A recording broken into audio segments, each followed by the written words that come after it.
Assalamualaikum warahmatullahi wabarakatuh. Jumpa lagi bersama saya Hadi di channel Ngulik Sejarah. Dan pada video kali ini saya akan kembali lagi membacakan suatu kisah misteri. Yang kali ini berjudul tentang kisah teror pocong ireng. Cerita kali ini ditulis oleh Manavila. Nantinya kalian juga bisa mengunjungi thread beliau secara langsung. Yuk, daripada kita lama-lama, daripada kita penasaran bagaimana ceritanya, mari kita langsung saja menuju ke ceritanya. Perhatikan baik-baik karena ceritanya akan segera saya mulai. Namun sebelum itu, semua nama, tempat, dan toko sudah disamarkan karena itu merupakan privasi dan untuk keamanan bersama ya teman-teman. Yuk langsung saja kita mulai ceritanya.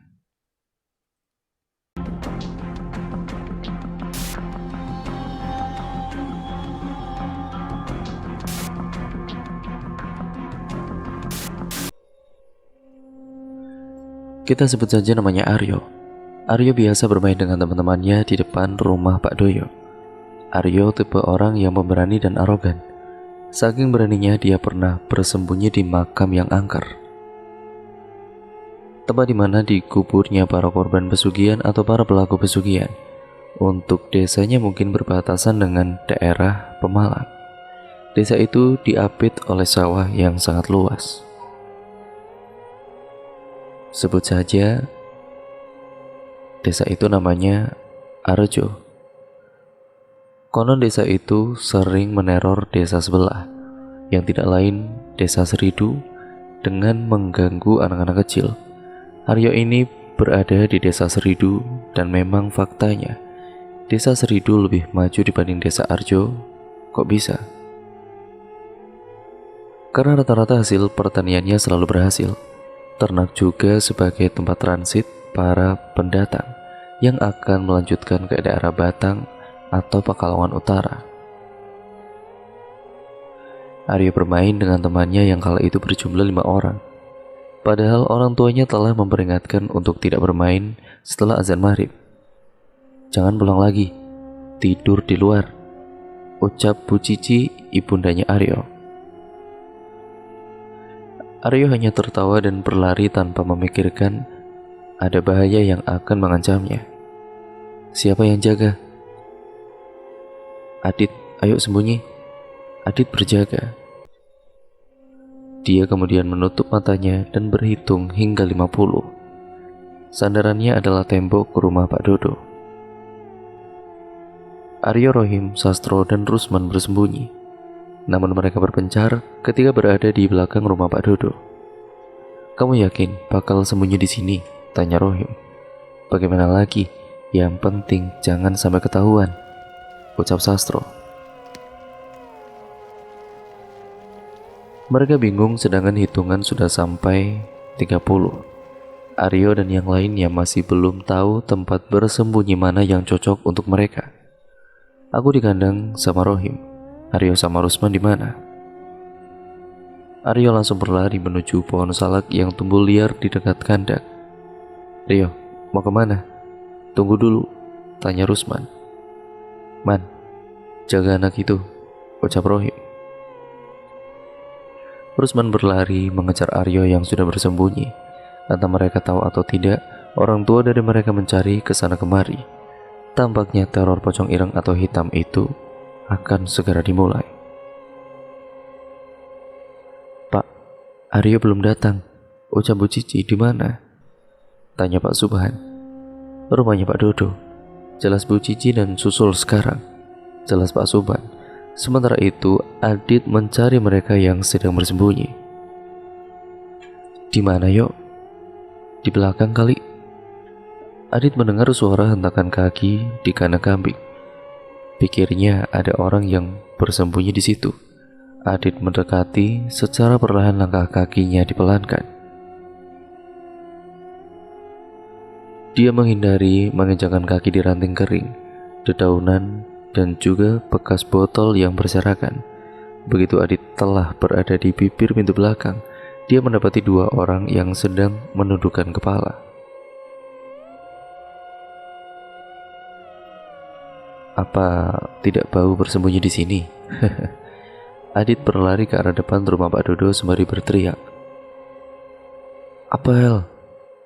Sastro dan Rohim telah ketahuan. Kini menyisakan Aryo dan juga Rusman. Alah, mudah ya, ucap Sastro. Carikan dua lagi, sambung Rohim. Dengan perasaan bangga, Adit mencari Aryo dan Rusman di sekitaran kandang. Sastro dan juga Rohim segera berdiri dan menyambut kedatangan Pak Subhan serta Bu Cici. Nah, Aryo di mana? Sastro dan Rohim saling gugup. Mereka berdua seperti terpojokan ketika pertanyaan itu dilontarkan kepadanya. Sementara itu, Adit mendapati sesuatu di pohon salak yang berdekatan dengan kandang kambing itu. Di situ, Adit melakukan hal yang sama. Dia berjalan dengan pelan dan menghindari dedaunan serta ranting kering. Rusman dan Aryo masih bertahan di tempat itu. Mereka tidak tahu bahwa pohon salak itu merupakan awal kemunculan pocong ireng atau hitam yang pernah diketahui oleh warga sebelumnya. Man, banyak nyamuk nih, Man. Keluar aja yuk, ajak Rusman. Aryo hanya menapak tangannya untuk menangkap nyamuk. Namun, dia merasakan ada endusan napas yang sangat berat. Bau busuk seperti daging terbakar tercium. Bau apa ini, Man? Rusman merasakan hal yang sama. Mereka berdua bersamaan menatap ke belakang ketika dilihat. Pocong ireng. Rusman berlari meninggalkan Aryo, sedangkan Aryo hanya terdiam menatap wajah buruk pocong itu. Ampun, ucap Aryo. Rusman yang keluar dari tempat ia bersembunyi mengagetkan Adit. Kenapa kamu teriak-teriak? Ada pocong hitam. Aryo mana? Tanya Adit. Lah, tadi di belakang. Rusman bingung. Dia berlari ke arah depan rumah Pak Dodo. Adit menyusul Rusman dari belakang. Dia juga tidak ada pikiran untuk menyelamatkan Aryo. Teriakan Rusman membuat Pak Subhan dan juga Bu Cici bertanya-tanya. Nak, ada apa? Tanya Pak Subhan. Pocong ireng. Aryo ada di mana? Aryo tertinggal, aku takut. Di mana? Pohon salak. Pak Subhan langsung berlari. Sementara itu, Ibu Cici menyuruh mereka untuk pulang ke rumahnya masing-masing. Beberapa warga mulai membukakan pintunya. Dia bertanya-tanya dan apa yang sedang terjadi. Mengapa anak-anak masih berkeliaran di luar rumah? Ayo, aku bantu, ucap beberapa warga.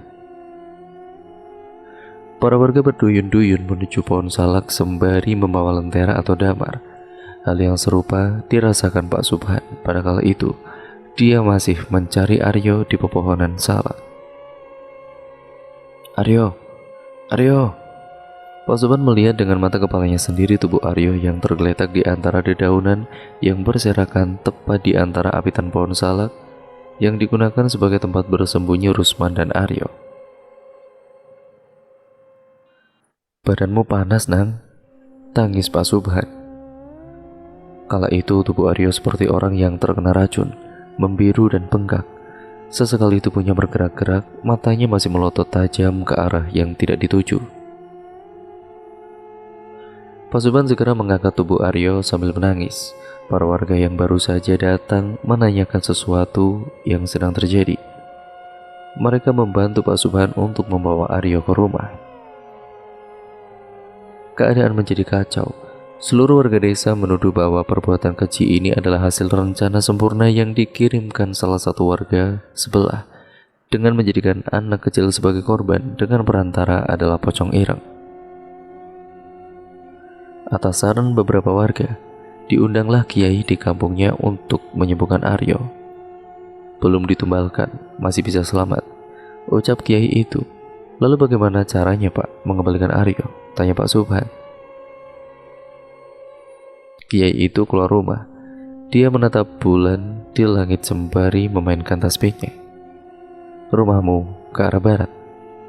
Iya betul, Pak Kiai.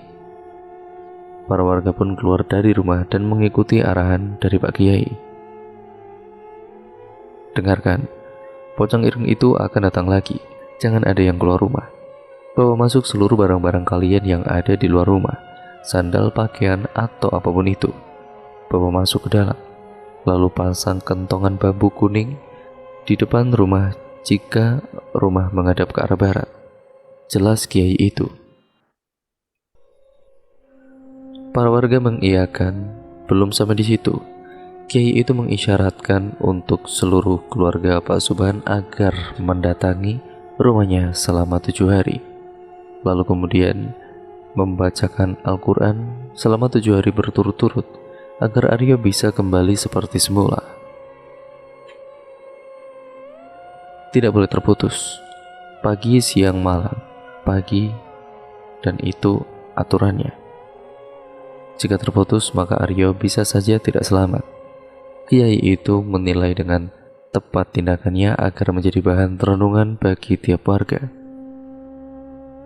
Bahwa segala sesuatu bila tidak dilakukan dengan halal, maka jatuhnya adalah kehancuran. Atas saran kiai, para warga yang rumahnya menghadap arah barat mulai memasang bambu kuning di rumahnya masing-masing. Untuk Aryo sendiri, dia tidak dalam keadaan meninggal, juga tidak dalam keadaan hidup. Katanya masih di awang-awang. Sesekali kakinya dipegang, dia akan bergerak dan meronta-ronta kesakitan. Namun jika tidak, dia seperti orang mati, diam, kaku, dan tidak berdaya. Nak, cepat sembuh ya nak. Mamamu tidak kuat melihatmu seperti ini, ucap Pak Subhan. Bu Cici kabarnya selalu menangisi Aryo. Tubuhnya mulai kurus, matanya sembab, namun di sela-sela itu, dia tetap bersikukuh untuk mengamalkan amanat yang telah diberikan oleh kiai itu. Tiap hari rumah Pak Subhan dibacakan Al-Quran. Apa jadinya bila gagal? Ya, si Aryo bisa saja meninggal dan dijadikan tumbal. Tapi pada dasarnya tumbal itu bukan mengarahkan pada Aryo.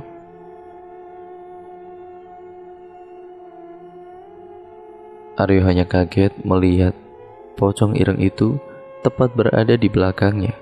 Seharusnya dia berlari mengikuti Rusma, namun dia hanya terduduk diam dengan terus menatap wajahnya. Alhasil Aryo terkena sawan dengan badan yang membiru dan bengkak. Setelah ditelusuri, ternyata pocong ireng itu mengganggu warga yang notabene mempunyai garis perjalanan karir yang cukup baik, seperti ladang yang luas, sawah yang berhektar-hektar, kambing yang sangat banyak, rumah gedung, toko sembako yang ramai, atau pengusaha lainnya. Pak Subhan dan kiai itu saling bertukar pikiran. Sudah 3 hari semenjak kejadian Aryo, warga tampak hati-hati dan waspada. Namun pocong ireng itu belum ada tanda-tanda kehadirannya. Apakah ini semua palsu? Jika palsu, nanti kita lihat di ujung hari anakmu, tepatnya malam ke-7. Dia akan datang menengok kembali rumahmu, ucap kiai tersebut. Tanpa dirasa, warga yang menilai itu adalah mitos memutuskan untuk melepaskan bambu kuning dari depan rumahnya. Warga kehabisan akal. Inilah yang terjadi ketika ideologi polos disuntikan dengan nalar yang asal jepret. Warga yang asalnya percaya menjadi memberontak, bodoh amatan, bahkan tidak peduli mistos kuno itu. Pikirnya, mana ada pocong membunuh manusia.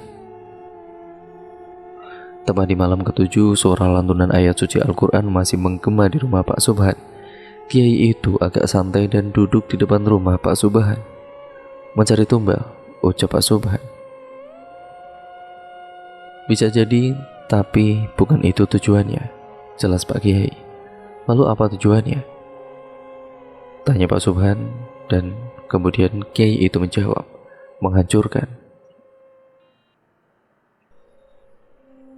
Malam ke-7 ini, para warga keluar rumah seperti halnya malam-malam biasanya. Tidak peduli mara bahaya atau keadaan yang sedang dalam keadaan waspada. Semua tampak biasa-biasa saja.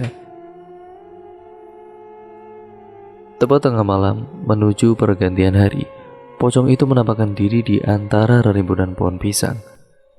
Pak Kiai itu langsung berdiri sambil memegangi tasbihnya. Orang rumah keluar untuk melihat lebih jelas pocong ireng itu. Walah, rumah itu tidak ada bambu kuningnya, ucap Kiai itu. Pocong itu menghilang dengan sekejap. Kiai itu langsung memasuki pemukiman warga yang berada di dekat pohon pisang. Terdata 3 rumah yang sandal, baju, dan barang-barangnya terjilat. Ternyata pemilik rumah itu adalah orang-orang yang mempunyai sawah yang luas. Kiai itu segera menggedor rumah yang sudah terjilat oleh pocong ireng itu. Beliau juga menyembunyikan barang-barang yang sudah terjilat. "Oh, Pak Kiai. Loh, sendalku di mana, Pak?" tanya Pak Suri, orang kaya di desa itu. Pak Zuban yang melihat tingkah aneh Kiai itu langsung mendekatinya. Tampaknya ada sesuatu yang mengganjal. "Di mana pembuku kuning itu?" "Tak buang, tidak dipakai," ucap Pak Suri dengan santainya. Kiai itu langsung memukul wajahnya dengan tasbih. "Sakit, Pak, kenapa?" Itu tuh apa?" Sendal, baju, handuk yang telah terjilat pocong itu mengeluarkan asap. Bekas jilatan pocong ireng itu terdapat cairan hitam yang kemungkinan bisa menjadi sumber untuk membunuh korbannya. "Pak Kiai, itu apa?" tanya Pak Subhan. "Cairan ini yang menyebabkan kematian korbannya. Jika orang yang tidak tahu cairan yang tertempel lalu memakainya, maka dia akan menjadi korban tumbal pocong ireng itu," jelas Kiai itu. Kiai itu mengelilingi pemukiman warga. Lebih tepatnya, dia akan mengecek seluruh rumah warga yang tidak terpasang bambu kuning yang fungsinya untuk menangkal dan mencegah pocong ireng itu menjilati barang-barang yang berada di luar rumah. Terdapat 20 rumah warga yang sandalnya dibuang langsung oleh Kiai itu. Katanya sandal itu telah terjilat langsung oleh pocong ireng itu karena tidak memasang bambu kuning. Selama 1 bulan, jika tidak mendapatkan korban, si pelaku akan menampakkan diri, ucap Kiai itu. Keesokan harinya, atas keberhasilan dan keteguhan hati dari keluarga Pak Subhan, Aryo sehat seperti biasanya. Kata dia, "Aku ditahan di suatu tempat, lalu dicambuk dan disuruh menjawab siapa pemilik rumah yang kaya raya. Aku hanya menjawab 3 saja, salah satunya Pak Suri." Semua tampak normal, namun masih dalam ranah waspada. Rumah Pak Subhan menjadi ramai semenjak Kiai itu sering berkunjung ke rumahnya. Sudah hampir 1 bulan, dia belum muncul juga, Han. "Maukah kamu saya beri tugas?" tanya Kiai itu.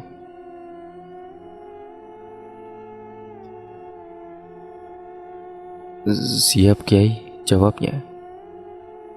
"Datangilah rumah A, Blok A. Ciri-cirinya rumahnya bertingkat. Kamu hanya lewat saja. Tidak usah menatap jendela sebelah kanan. Di situ kamarnya." Pak Subhan langsung menuju desa Arjo yang bersebelahan dengan desa Seridu. Dalam kunjungannya, dia teringat bahwa rumah itu hanya satu-satunya yang bertingkat. Tidak ada rumah lagi yang lebih mewah darinya. Pak Subhan ingat perkataan Kiai itu, "Hanya lewat, jangan menatap jendela sebelah kanan." Karena itu kamarnya. Desa itu sepi, sedikit sekali aktivitas warganya. Warga di sana rata-rata pergi keluar daerah untuk bekerja di sana. Sedikit sekali yang memiliki sawah. Tidak heran desa Arjo ini tergolong miskin, dan pastinya warga di sekitaran desa akan melakukan apa saja agar bisa hidup. Salah satunya adalah pesugihan. Ketika mencari-cari rumah yang dituju, Pak Subhan melewati sebuah rumah mewah, namun di dalamnya terdengar keributan luar biasa. Pak Subhan tidak mau menguping. Dia terus berjalan dan pura-pura tidak tahu. Dia hanya mendengar segelintir ucapan dari seorang laki-laki itu. "Kiai bangsat," ucap laki-laki yang berada di rumah tingkat itu. Pak Subhan segera berlari karena informasi ini sangat penting dan harus disampaikan. Keringat dingin kala itu mengucur dengan sangat deras. Antara hidup dan mati mendengar ucapan laki-laki itu. Jika dia ketahuan, ya karena mendengarkan sedikit dari ucapannya, bisa-bisa Pak Subhan akan diteror kembali. Karena desanya bersebelahan, 10 menit berlari pun sudah sampai. "Sudah ketemu?" tanya Kiai itu. "Sudah, Kiai." "Istirahatlah, besok rumah itu akan terbakar. Tapi sebelum itu dia akan datang ke sini untuk menyerang lagi, ucap kiai itu. Mau apa lagi kiai? Tanya Pak Subhan. Menghancurkan, ucap kiai itu. Selepas itu kiai itu mewajibkan untuk memasang bambu kuning di setiap rumah. Bukan hanya kepada rumah yang arahnya menghadap barat, tapi seluruh rumah. Katanya pocong ireng itu akan meneror dan melakukan apa saja agar bisa mendapatkan korban. Semua pintu ditutup, seluruh barang seperti sandal, baju, handuk sepeda, motor, atau apapun dimasukkan ke dalam rumah. Uniknya, rumah zaman dahulu tampak depannya itu sempit, ketika masuk ke dalamnya itu luas. Beberapa warga lainnya memilih untuk menemani Pak Subhan dan Pak Kiai yang sedari tadi menunggu kedatangan pocong ireng itu. Seluruh rumah telah mematikan damarnya. Hanya satu damar yang menyala, rumah Pak Subhan seorang. Bambu kuning berjejer rapi di depan rumah. Tangisan bayi di malam hari memecah kesunyian malam. Sepertinya pocong ireng itu benar-benar datang. Kambing milik Pak Doyo memekikkan suara sahutan tanda bahaya. Hewan-hewan di sekitaran desa Seridu seperti memberikan sinyal akan kedatangan pocong ireng itu. Dia akan datang membawa dendam padaku. Aku telah menggagalkan pesugihannya, ucap Pak Kiai. Pak Subhan menengok orang rumah, ternyata sudah pada tidur. Adio tidur bersebelahan dengan istrinya. Bu Cici di kamar depan. Saudara-saudara yang ikut serta dalam membacakan Al-Quran untuk Aryo sudah pulang sebelum teror pocong ireng ini muncul lagi. Semuanya aman, tinggal melihat langkah apa yang akan diambil oleh pocong ireng itu. Tepat ketika bulan purnama berada di atas kepala, sinarnya menerangi rumah warga dan pepohonan. Pocong ireng itu muncul di pohon pisang dekat rumah Pak Suri, pemilik sawah yang amat luas itu. Kiai itu segera membacakan sesuatu di tasbih miliknya. Apakah semua rumah terpasang bambu kuning? Jika belum, segera dipasang, saran Kiai itu. Sudah Pak Kiai, jawab para warga. Pocong ireng itu menghilang, tampaknya dia menuju ke pemukiman warga. Namun sayang, usahanya sia-sia.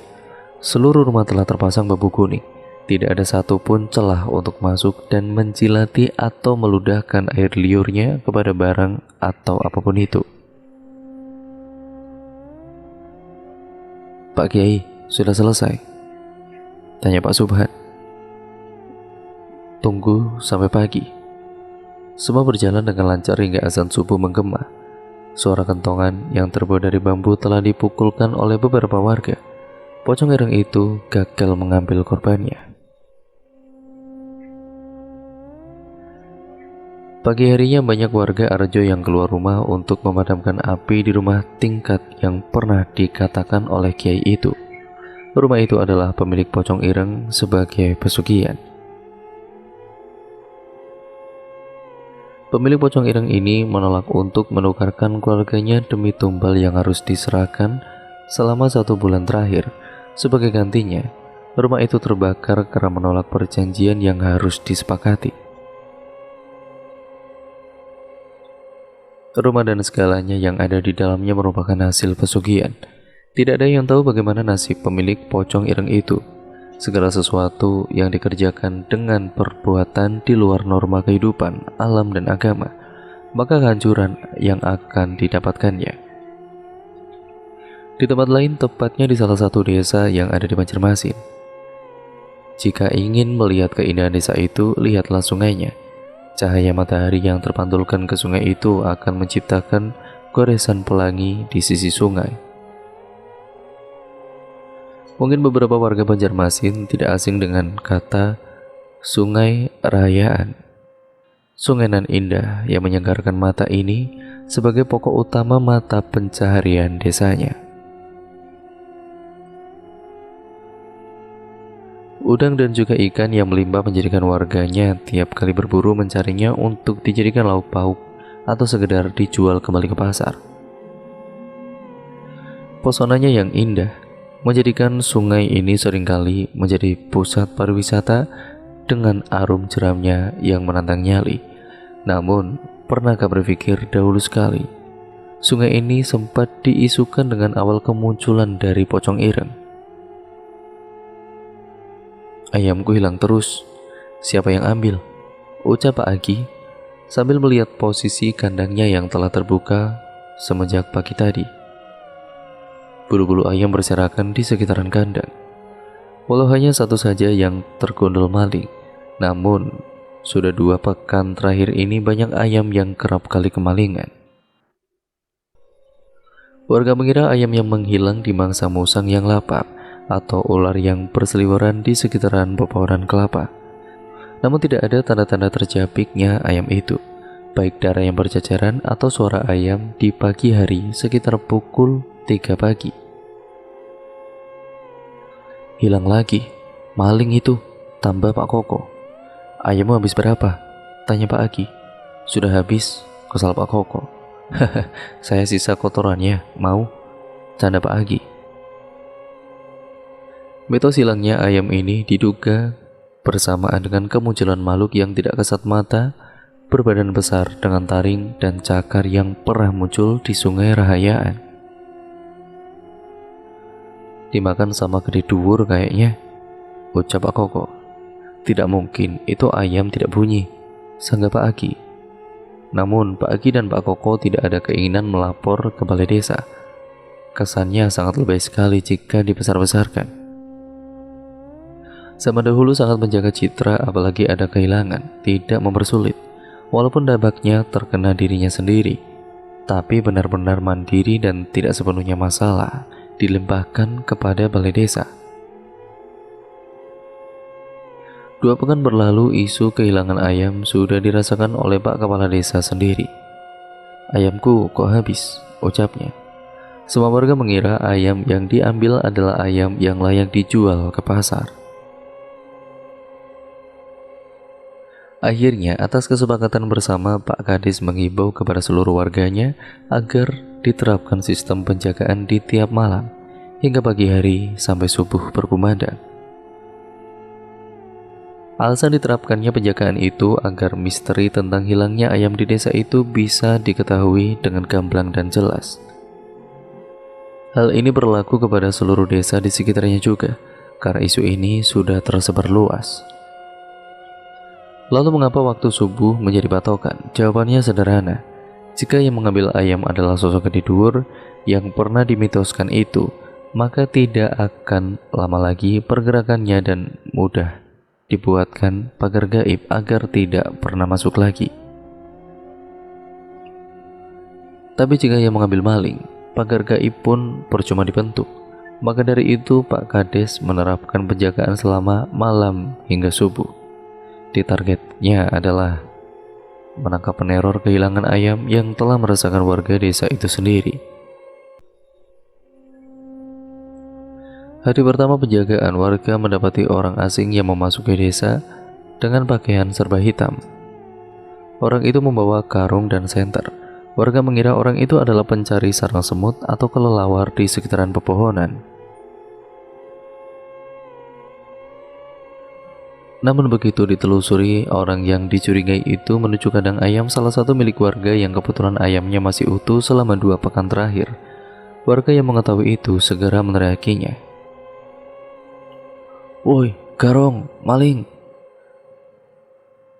Kowe kang gondol ayam-ayamku yo. Warga yang berteriak dahulu sebelum bertindak memberikan kesempatan maling untuk berlari sebelum tertangkap basah. Hari pertama dirasakan sangat sia-sia. Ungkapan memperbanyak kerja dibanding ucapan terbukti ampuh dalam menyelesaikan masalah ini. Kegagalan itu menjadi kekalahan pertama desa itu. Mereka menyesal dan mengadukan ini kepada Pak Kades. Pak Kades yang mengetahui ada pergerakan maling akhirnya mencari tahu lebih dalam mengenai terakhir kali maling itu menghilang. Warga menjawab secara serentak, Sungai Serayu, ucap mereka. Penjagaan tetap dijalankan, jangan sampai ada kesalahan. Usahakan bergerilya agar tidak mencirikan penjagaan ini masih berjalan, ucap Pak Kades. Strategi ini dinilai sangat ampuh dengan kondisi sekitar yang rata-rata pepohonan kelapa yang tumbuh tinggi. Dengan memaksimalkan situasi, seharusnya maling bisa tertangkap jika cara ini direalisasikan di hari pertama penjagaan. Namun maling itu tidak berkunjung lagi. Pak Kades meminta untuk bersabar dan terus melakukan penjagaan. Siapa tahu malingnya muncul di saat penjaga dalam keadaan lowong. Hingga hari ketiga hasilnya tetap nihil. Tepat di hari keempat, maling yang telah lama tidak menyentuh tanah basah yang tersentuh tetesan hujan malam itu muncul dengan pakaian dan perlengkapan yang sama. Warga telah mengetahui maling itu bakal datang di hari itu, ya karena musim penghujan mulai datang. Sepertinya ini adalah kesempatan emas bagi mereka agar menangkap maling ayam yang sempat meresahkan warga ini. Maling itu tampak sempurna. Seperti telah ahli, langkahnya mengendap-endap pelan tapi santai. Sesekali tatapannya menengok kanan kiri, depan belakang, semuanya terasa aman, padahal warga sedang bergerilya di dekat pohon kelapa. Ketika maling itu hendak mengarungi ayam yang berada di kandang, ayam itu memekikkan suaranya. Maling itu syok dan memplester mulut ayam itu dengan cepat. Lalu dimasukkannya ke dalam karung yang telah lebih dulu disiapkan. Warga yang telah geram melihat tingkah maling itu masih bergerilya di balik pohon kelapa. Mereka menunggu aba-aba untuk mencegatnya. Serasa sudah selesai, maling itu menengok kanan kiri, depan belakang sekitaran, hatinya mulai tidak tenang. Ketika hendak memutar balik ke arah yang berlawanan, para warga keluar dari tempat persembunyiannya. Terjepitlah maling itu tepat di tengah-tengah keramaian warga. Total 15 orang yang mengerumuni maling itu. Sudah tidak bisa lagi kamu lari, sudah tidak usah banyak ngomong, bunuh, ucap warga yang sudah lebih dulu kesal. Para warga menghakimi maling itu tanpa lebih dulu diinterogasi oleh Pak Kades. Mereka menghantam, memukul, menendang maling itu tanpa belas kasihan. Teriakan meminta tolong, tangisan jeritan, rasa sakit, semuanya menjadi hening di tengah malam yang semula damai kini menjadi malam akhir bagi perjalanannya. Darah berceceran di mana-mana, matanya menghitam dan lebam. Tangannya masih meraba-raba karung yang telah diisi oleh ayam itu sendiri. Dari arah belakang, salah satu warga menghantam kepala maling itu dengan batu cadas, seperti batu untuk pondasi rumah. Kepalanya itu kemudian remuk, darahnya mengalir deras dan merambah ke tanah yang basah.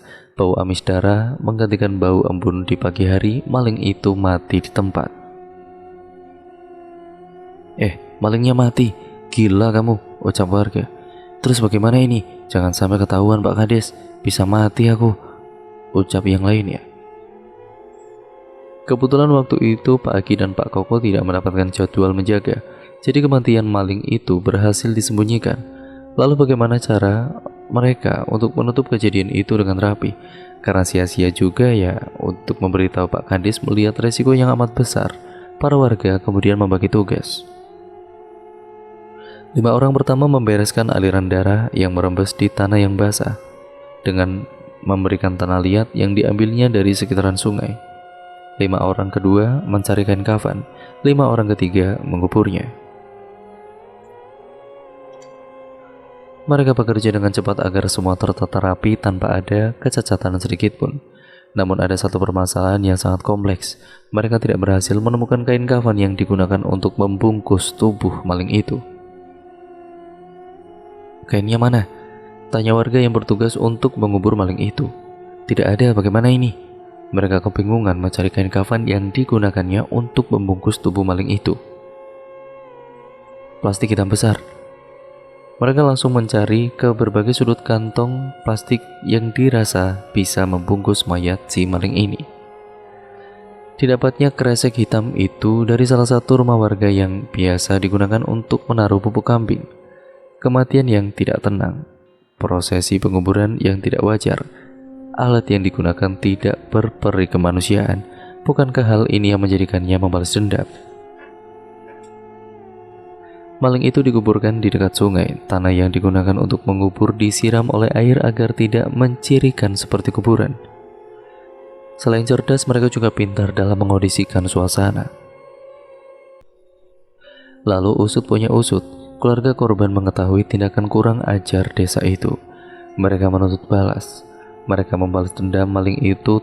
Tepat 1 bulan setelahnya, maling itu yang berkain kafan dari plastik hitam dijadikan objek untuk menuntut balas dan meneror para warga. Selama masa-masa setelah kematian maling itu, warga desa didatangi berbagai macam sesuatu yang tidak mengenakan. Selain ayam, ternak lainnya juga mati mendadak. Sawah banyak yang gagal, mata pencaharian warga banyak yang terputus, dan muncullah satu sosok yang meresahkan warga.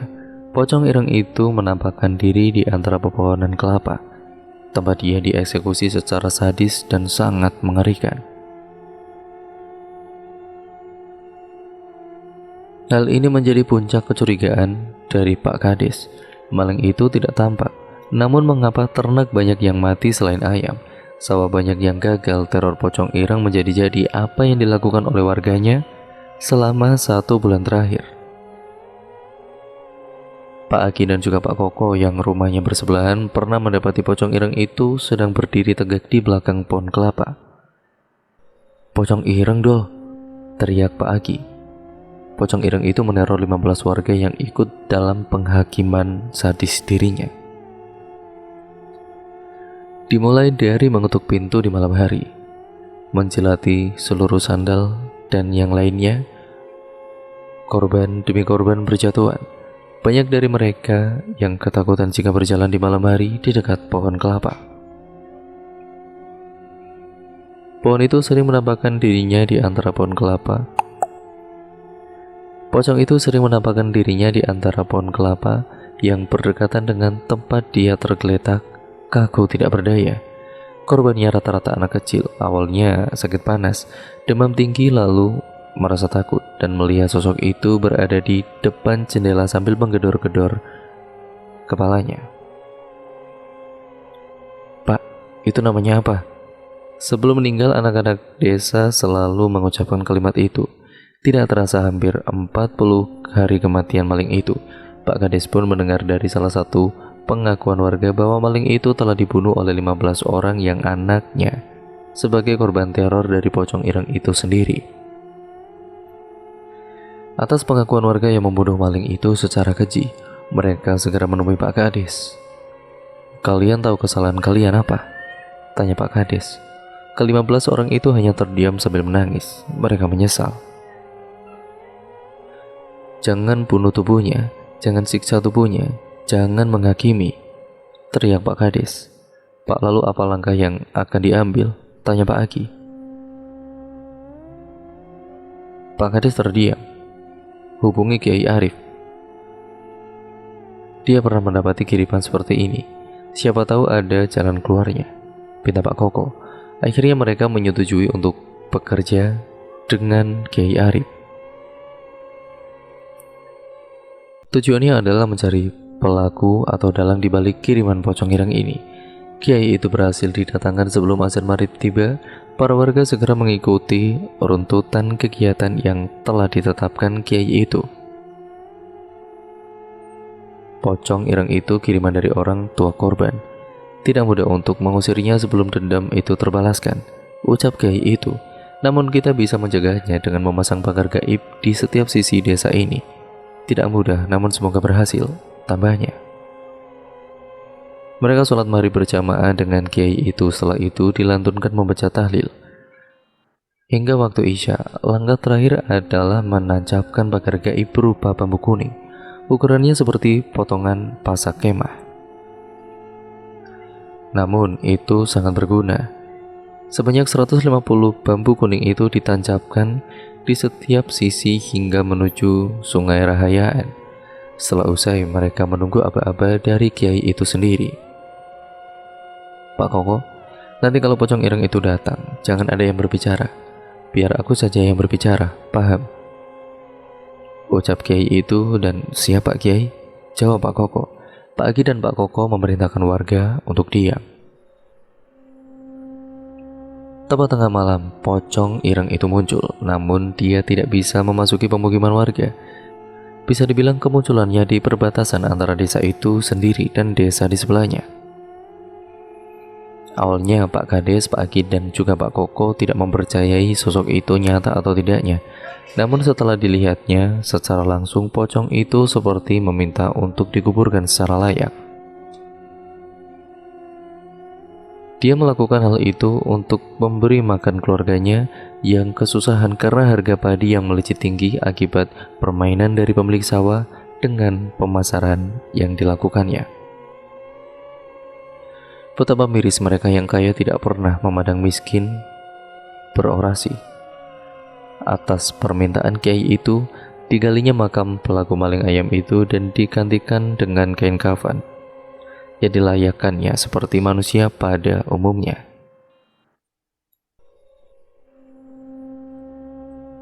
Semenjak itu, isu pocong ireng ini tidak ada lagi, karena yang menjadikan pocong ireng ini beredar adalah karena permasalahan ekonomi. Mereka memberi ruang untuk melakukan pesugihan, sehingga pocong ireng ini biasa dikaitkan dengan pesugihan. Jangan menaruh sandal, pakaian, handuk, sepatu, sepeda, ataupun yang lainnya di luar rumah. Semua aturan tercipta karena ada pengalaman yang harus dijadikan pengalaman. Saat itu, kebudayaan menjadi hal yang sangat relevan dan bersifat dinamik di daerah Telur Asin. Dulu kalau ada kawinan, tarian-tarian jadi acara intinya. Penggabungan dari ragam gerak daerah Sunda, Banyumas, Yogyakarta, dan Surakarta. Namun di tengah merebaknya kesenian dan kebudayaan di kota itu, terdapat teror yang mengerikan. Kalau ada yang mengetuk pintumu malam-malam, jangan dihiraukan, ucap Mak Sri. Mak Sri mempunyai anak perempuan yang baru saja menikah. Kita sebut saja namanya Lili. Selang 3 bulan pernikahannya, Lili dikabarkan mengandung bayi hasil pernikahannya dengan pemuda asal Jakarta bernama Abram. Mungkin nikah muda bukan hal yang lumrah untuk zaman dulu. Asalkan ada kemantapan di antara keduanya, pernikahan bisa dilangsungkan atas dasar suka sama suka. Mak Sri mengingatkan kepada Abram agar menjaga Lili ketika maghrib mulai bergema. Saat itu orang yang hamil sangat mempercayai mitos yang beredar.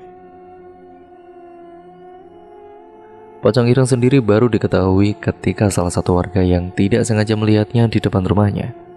Pocong ireng itu mencari tumbal. Incarannya yang terutama adalah bayi yang dikandung oleh ibu-ibu hamil di desa itu sendiri. Banyak wanita hamil yang stres, ada yang keguguran, kontraksi yang berlebihan, bahkan memutuskan untuk pindah rumah dan hidup di daerah lain agar teror itu tidak merebak dan mengganggunya secara terus-menerus. Secara berkala mereka yang percaya akan pesugihan mengira pocong ireng ini jadi-jadian dan hanya bisa dilepaskan kedoknya jika kedapatan perbedaan di antara kehidupan sosialnya. Konon si pelaku pocong ireng ini memainkan perannya dari kejauhan dan tirakat dari luar kota. Bisa dibilang, dia melakukan persetujuan dengan mengorbankan seseorang untuk awal terjadinya kerjasama di antara demit dan juga dirinya. Apa persyaratannya? Si pelaku harus mendiami dan bertirakat di salah satu gunung di Jawa Barat. Lalu dia harus menyetubuhi putrinya secara keji. Sesudah itu dia memaksa putrinya untuk meminum darah ayam cemani hitam yang dikorek lehernya menghadap timur di tempat yang tidak pernah diketahui letaknya. Jika sudah, si putri yaitu anaknya itu tidak boleh keluar dari rumahnya sebelum waktu yang ditentukan. Mak Sri selalu membuat pagar gaib di depan rumahnya dengan menyipratkan air dari bekasan cuci beras dengan menggunakan 4 helai batang padi yang sebelum tua warnanya. Hal itu supaya si pocong tidak mendekat dan hanya tertahan di depan rumah saja. Namun beberapa warga lainnya sempat kesal dengan tingkah Mak Sri. Kamu percaya itu? Berbagai fitnah dilontarkan oleh para warga terkait kemunculan pocong ireng. Mak Sri itu yang bikin perpecahan. Tanpa dirasa hal ini terdengar ke telinga Lili dan juga Bram. Mereka agak resah mendengarnya. "Mak, sudah selesaikan, itu mitos," ucap Lili. Mak Sri hanya terdiam sambil terus melanjutkan pekerjaannya untuk mencipratkan air itu di depan rumah Lili dan juga Bram. Namun siapa sangka si Lili termakan buayan para tetangga rumahnya kalau si ibunya telah gila dan mempercayai mitos akan kemunculan pocong ireng. "Sudah, Mak, aku tidak butuh itu mitos." Lili mendorong ibunya hingga terjatuh. Baskom Wada pun terlempar hingga tangannya terkilir. "Li, kamu itu kenapa? Ini ibumu, jelas Bram." Bram membantu membangunkan ibu mertuanya. Tangannya yang terkilir dia urut dengan menggunakan minyak lentik atau goreng. Lili masih tidak peduli, masa bodoh dengan mitos kuno yang beredar. "Duk, itu bukan mitos, Duk," ucap Mak Sri. "Mak, Lili itu malu, Mak, jadi omongan tetangga," jelasnya. Mak Sri hanya menundukkan pandangannya, begitu pula Mas Bram yang tambah kecewa dengan tingkah Lili yang berada di luar batas. Kekecewaannya tetap tidak bisa diungkapkan karena takut akan menjadi beban pikiran istrinya. Bram mengantarkan ibu mertuanya Mak Sri itu untuk pulang ke rumahnya yang tidak jauh dari tempatnya. Lili hanya bersikeras melakukan hidupnya dengan normal tanpa ada gangguan. Bukan itu yang dimaksud Mak Sri. Sempat-sempatnya dia melakukan ide bodoh, bukan berarti tidak bermakna. Karena orang tua lebih mengetahui manis pahit dan pengalaman serta cerita dari leluhurnya dulu. Tepat setelah azan Isya berkumandang, Bram belum juga pulang, hati Lili menjadi resah. Mungkin saja dia bermain di luaran dengan teman-temannya. Keadaan yang hamil ini telah menjadikan Lili stres berat. Mana lagi dia masih kepikiran dengan perkataan tetangga yang menyebut ibunya sendiri gila. Juga teror pocong ireng yang selalu mengganggu ibu hamil. Lili hanya menunggu di ruangan tamu dalam rumahnya. Sesekali dia mengelus-ngelus perutnya yang sedikit membuncit. Pukul 10 malam tidak ada tanda-tanda kedatangan suaminya. Bram sudah kelewatan batas dan tidak menjalankan amanat dari mertuanya untuk menjaga Lili. Lili tertidur di ruang tamu. Tepat di pukul 1 pagi dia terbangun karena ada ketukan pintu. "Cih, tidak usah pulang, tidur di luar sana." Namun ketukan pintu itu masih terdengar. "Dengar tidak? Tidak usah pulang, tidur di luar," kesal Lili. Duk, duk, duk. Suara itu tidak hilang, masih berbunyi di kesunyian malam. Lili merasa aneh, suaminya tidak pernah seegois itu. Dia memberanikan diri melangkah untuk membuka pintu. Ketika Lili membuka pintu dengan pelan, kiranya dia akan mendapati suaminya dan langsung memeluknya untuk minta maaf. Namun yang tertampakkan adalah sosok pocong ireng dengan pandangan yang mengerikan menatap wajahnya. Bau busuknya tercium seketika. Wajahnya tidak bisa dikatakan lagi hancur dan berantakan. Lili syok. Dia memegangi perutnya dan segera melangkah mundur. Tangannya meraba-raba daun pintu untuk segera ditutup. Namun apa daya, kepalanya langsung pening. Lili terjatuh tepat di depan pintu. Sebuah harinya Bram terkejut melihat istrinya tertidur di depan pintu depan rumahnya. Darahnya berceceran dari kakinya, kemungkinan besar ada kontraksi di perutnya. Lili segera dibawa ke dukun bayi.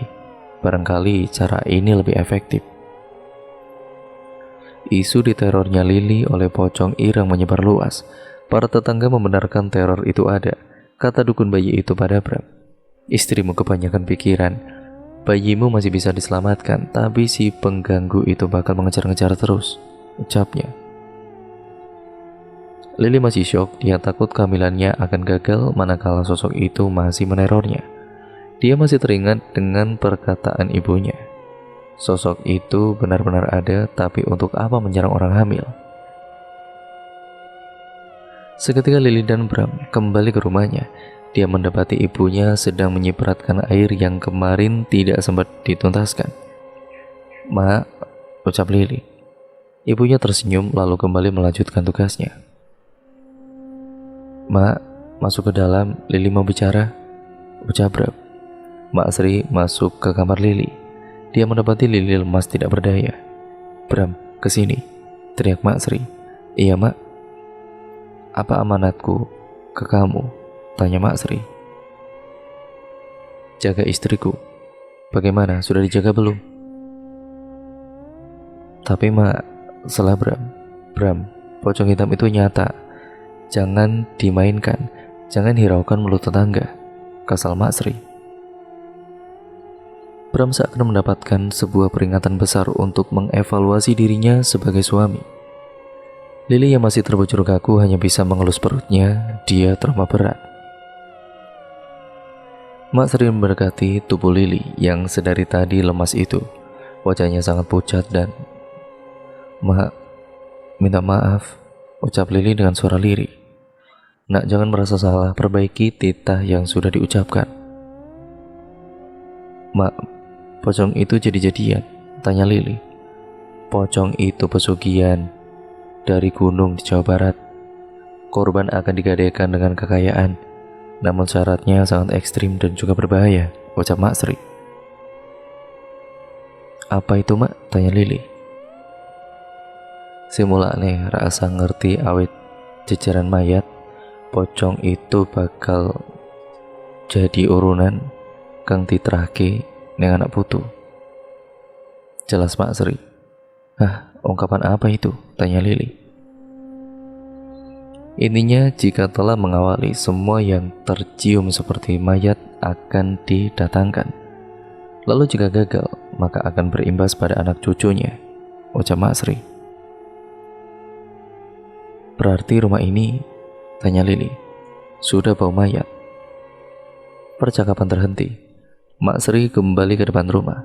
Mak Sri kembali menyipratkan air itu di depan rumah Lili. Para tetangga hanya bisa melihat tanpa ingin mengganggunya. "Sri, apa itu?" tanya warga. "Air untuk menghalang dan juga menghilangkan bau mayat," jelas Mak Sri. "Buat apa?" tanya warga. Mak Sri terdiam sejenak. Dia melihat tubuhnya yang sudah tua renta. "Kamu percaya titah leluhurmu?" tanya Mak Sri. "Titah apa?" tanya balik salah satu warga yang sangat ngeyel dengan penjelasan Mak Sri. "Masukkan sandal, baju kamu dan anakmu jika matahari telah tenggelam." Perkataan itu membuat panik seluruh warga sekitar. Titah leluhur yang disebarkan dari mulut ke mulut, lewat buyut nenek-nenek saudara, tidak mementingkan keadaan zaman dan kapan waktu telah bergulir, aturan tetap menjadi pondasi. "Srengenge wis surup," ucapan itu sekarang sering terdengar oleh setiap warga. Mereka bergegas masuk ke dalam rumah. Seluruh barang yang berada di luaran segera dimasukkan ke dalam untuk mencegah ambuan mayat. Hingga malam tiba, tidak ada warga yang berkeliaran. Mereka saling menatap jendela mereka. Dan kemudian, siapakah yang malam ini akan diteror? Diketuk pintunya berkali-kali hingga membuat kepala pening dan pusing. Mak Sri sengaja tidak pulang ke rumahnya. Dia memilih menjaga Lili karena si Bram belum becus untuk menjaga anak semata wayangnya itu. "Bram, sini," ucap Mak Sri. Bram segera menuju ruang tamu sambil membawa teh hangat di gelas besi. "Iya, Mak," ucap Bram. "Nanti jika telah tengah malam, jangan buka bagian belakang pintu. Dia akan menyerang di bagian belakang. Jika masih mengganggu, siram air ini lewat lubang bawah pintu," ucap Mak Sri sambil menyerahkan wadah berisi air khusus itu. "Siap, Mak." "Mama mau kemana?" tanya Bram. "Istirahat." Bram kerap kali merasa bosan. Dia kadang ingin membuka pintu dan menghadiri opera di desa sebelah. Namun semenjak kemunculan pocong ireng, segala aktivitasnya terhenti. Tepat tengah malam keheningan itu terputuskan. Mak Sri tertidur pulas di ruang tamu. Bram sesekali menengok kamar istrinya. Semua aman, tapi suara ketukan itu memecah belah kenyamanannya.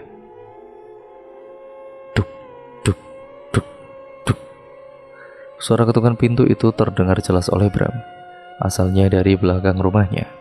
Bram mulai tidak tenang, dia ingat titah dan amanat mertuanya. Tangannya ingin membangunkan tubuh mertuanya agar segera membantu ketakutan ini. "Mak," ucap Bram dengan lirih.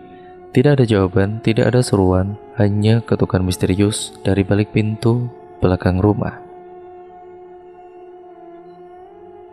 Bram melangkahkan kaki menuju pintu belakang sambil membawa wadah berisi air yang telah diamanatkan oleh mertuanya. Suara ketukan pintu masih terngiang-ngiang di telinga Bram. Ketika Bram telah sampai di depan pintu, suara ketukan itu terhenti. Namun dia mencium bau yang sangat hingga benar-benar membuat perutnya sangat mual. Bau mayat. Bram mundur ke belakang. Dia tidak jadi menyiram bawah pintu yang diamanatkan oleh mertuanya. Ketika lengannya mundur, suara ketukan rumah itu berbunyi kembali, seperti minta dibukakan. Bram merinding tidak karuan. Seluruh tubuhnya bergetar. Mak Sri terbangun dari tidurnya dan melihat Bram mematung di depan kamar istrinya. "Bram, ada apa?" tanya Mak Sri. Bram menengok ke arah belakang Mak Sri sembari merautkan wajah takutnya. "Mak, pocong itu ada," ucap Bram. Mak Sri segera menuju Bram. Suara ketukan itu masih berbunyi keras. "Bram, siram, siram," ucap Mak Sri. Bram tidak mampu melangkahkan kakinya. Seperti ada sesuatu yang menahannya untuk melangkah. Diambilnya wadah itu oleh Mak Sri dan segera menuju pintu yang dimaksud. "Bau mayat, pulang kamu. Jangan kesini lagi. Pulang ke tuanmu, jangan kesini lagi," teriak Mak Sri sambil menyirami bawah pintu. Sesaat ketukan pintu itu hilang, bau busuk yang tercium pun sudah menghilang. Ketika pintu itu dibuka oleh Mak Sri, dia menemukan banyak belatung dan cacing yang memenuhi tanah tepat di belakang pintu rumahnya. "Bram, ambilkan garam," ucap Mak Sri. Dan Bram kemudian mengambil garam dapur. Dia menyerahkan garam itu kepada Mak Sri. "Nih, pocong itu suruhan, tidak akan kehabisan akal untuk menghancurkan dan mengambil tumbal. Makanya kamu harus berani," ucap Mak Sri. Selepas kejadian itu, para warga jadi yakin dengan teror yang menyerang permukimannya. Sehingga ketika srengenge wis surup, para warga segera menyuruh anak-anaknya untuk masuk. Semua barang yang masih di luaran segera dibawa masuk ke dalam. Belum sampai di situ saja, ketika usia kehamilan Lili membesar, dia sering sekali terkena sawan. Ini membuktikan si pocong belum menyerah sampai di situ. Kadang di tengah malam, Lili berteriak-teriak kesakitan, kakinya bengkak. "Lili sedang ditahan oleh si brengsek itu," ucap Mak Sri. "Terus bagaimana, Mak?" tanya Bram. Mak Sri punya kenalan dari desa sebelah seperti kiai. Mak Sri meminta kiai itu untuk menyelamatkan Lili terlebih dahulu. Jika tidak, maka nyawa jabang bayinya tidak akan selamat. Tangan dan kaki Lili sedang dipaku. Jadi usahakan jangan memegang kedua tangan dan kakinya, pasti kesakitan. Yang hanya bisa dilakukan adalah mencari pelakunya, ucap kiai itu. Untuk mencari pelakunya, setiap warga harus membaca Al-Quran. Dan ketika malam tiba, semua barang-barang harus dimasukkan ke dalam. Kata kiai itu, pocong ireng hanya mengganggu satu korbannya untuk ditumbalkan. Jika gagal, dia akan mengambil tuannya. Itulah perjanjiannya. Ditambah bambu kuning, mau besar atau kecil, katanya untuk mencegah pocong itu masuk dan mengganggu warga. Kiai itu meminta ruang khusus untuk menyerang balik tuannya. Katanya jika pocong ireng itu berkeliaran, posisi tuannya akan lemah. Ditempatkannya kiai itu di ruangan penyimpan bahan makanan. Ciri-ciri pocong itu datang adalah dengan gemuruh suara angin, bau busuk mayat, dan ketukan pintu. Benar saja, pocong itu masih mengetuk bagian belakang rumah Lili. Mak Sri menyarankan agar Bram fokus menjaga Lili, sedangkan Mak Sri menuju ruangan kiai itu sedang bersiap menyerang tuan dari pocong ireng itu. "Sudah datang," ucap Mak Sri dari bibir pintu ruangan itu.